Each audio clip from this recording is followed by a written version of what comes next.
Gak sih? Itu common loh di kalangan para cowok. Oh ya? Common banget. Jadi cowok-cowok tuh kalau seterongkongan nih, terus kemudian dia ngelihat ada ini misalnya, itu dulu bekas aku loh. Itu dulu sudah pernah sama aku loh, ngerti nggak sih? Itu menjadi kayak medali bagi cowok gitu maksudnya. Nah, sehingga ketika itu terjadi pada cewek yang taruh, itu nggak terjadi seperti itu gitu maksudnya. Jadi kita nggak ada beban masa lalu gitu maksudnya. Untuk kemudian ketika kita nanti mau nikah dengan orang lain walaupun taruh kita gagal. Apa? Jadi gini. Nah, ini perlu aku jelasin dulu dasar daripada Islam. Islam sangat menghormati perempuan dan semua hak-hak perempuan. Maka perempuan itu bisa menentukan nasibnya sendiri, tidak pakai dipaksa-paksa. Demikian juga dengan laki-laki. Maka orang-orang yang bahas selama ini tentang ta'aruf itu adalah mungkin kurang tepat karena mereka mikir perempuan kayak nggak punya hak, kayak apa ya, dijodohin paksa gitu maksudnya. Dijodohin Nah, aja. padahal perempuan punya hak banget. Dan salah satu hak perempuan adalah dia tidak dirusak sebelum waktunya.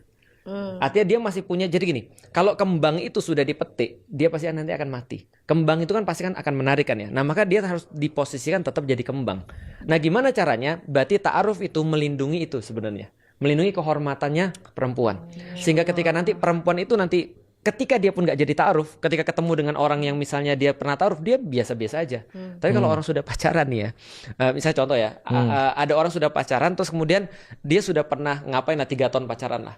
Dia nikahnya sama orang lain nih. Dia sama suaminya pas lagi makan, ada mantannya ini. Kira-kira gimana nih? Kan nggak enak kan? Bisa jadi mantannya bilang, itu mah bekas aku.